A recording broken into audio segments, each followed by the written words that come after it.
तो इस सवाल में भी पहला वाला काम करूंगा। पहले क्या किया था कि सबसे पहले मान लेंगे इसको, क्या करेंगे, माना √3 एक परमेय संख्या है। कैसी है, परमेय, आप जानते हैं ना ये परमेय नहीं होती है, फिर भी मान लेते हैं परमेय संख्या है। अरे मान लिया है, इसको गलत सिद्ध कर देंगे, बस काम हो जाएगा। तो √3 अगर परमेय संख्या है तो मुझे बताओ क्या √3 को, इधर से देखो जरा, क्या √3 को हम P/Q के रूप में लिख सकते हैं? क्योंकि हम जानते हैं परमेय संख्या P/Q के रूप में लिखी जाती हैं, इसीलिए मैंने इसको लिख दिया। जहां पर Q 0 नहीं होता है, क्या Q 0 नहीं होता है, साथ में P और Q कैसी होती हैं, सहअभाज्य। ध्यान से देखना ये बात, तो ध्यान से, सहअभाज्य। सहभाज्य मतलब सर, सहभाज्य, अरे जिनके बीच कुछ कॉमन नहीं आता है, सिंपल। P और Q कैसी हैं, सहभाज्य, अंग्रेजी में कहते हैं को प्राइम। सुनो जरा, दोनों पक्षों में वर्ग कर दो आप, तो दोनों पक्षों का वर्ग करोगे, लिख देना यहाँ पे दोनों पक्षों का वर्ग करने पर। तो अब देखो जरा, इसका वर्ग होगा तो आएगा 3, कितना आएगा 3, बराबर इसका वर्ग कितना होगा, इसका वर्ग होगा P²/Q²। अगली स्टेप देखो, इसका इधर गुणा कर दो तो कितना आएगा, 3Q² बराबर P²। अब एक काम करो, आप इस 3 को नीचे ले जाओ तो क्या हो जाएगा, ये Q² बराबर P²/3। सुनो जरा, P² क्या 3 से विभाजित है, हो रही है, दिख रहा है। तो मुझे बताओ, अभी अभी एक प्रमेय पड़ी थी, अगर P² 3 से विभाजित है तो क्या P भी 3 से विभाजित होगी ना, बिल्कुल होगी।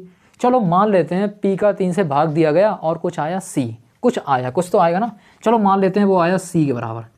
तो यहाँ से P का मान निकलना, तो क्या P बराबर, यहाँ से हम 3C लिख सकते हैं, 3C लिख सकते हैं ना, गुणा कर दिया। आप समझ रहा, P का मान आप यहाँ डाल दो, यहाँ इसको आप समीकरण 1 मान लो। तो अब लिखो जरा, P का मान समीकरण 1 में रखने पर, कौन से समीकरण में, समीकरण 1 में, कोई बात नहीं है, P का मान कितना है 3C, तो Q² तो ऐसा ही रहेगा, Q² बराबर P की जगह पे 3C रखोगे ना, तो 3C का स्क्वायर बटे कितना है, बटे 3, तो ये कितना हो जाएगा, Q² बराबर ये हो जाएगा 9C²/3। काटो जरा, 3 से 9 कट जाएगा 3 बार, तो ये आएगा Q² बराबर 3C²। 1 मिनट, थोड़ा मार्कर में इंक डाल लेते हैं।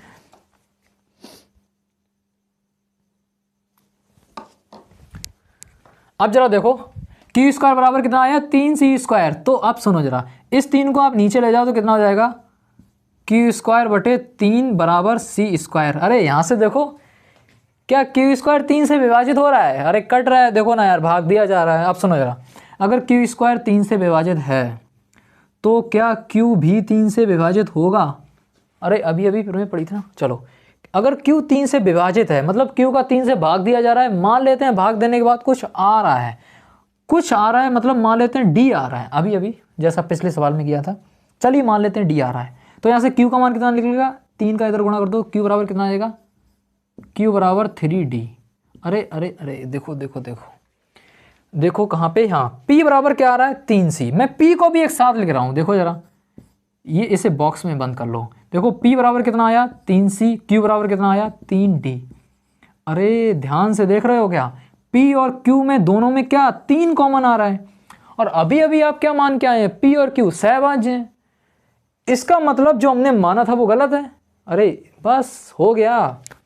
आप क्या करना है, आपको लिख दो, क्या लिख दो कि P तथा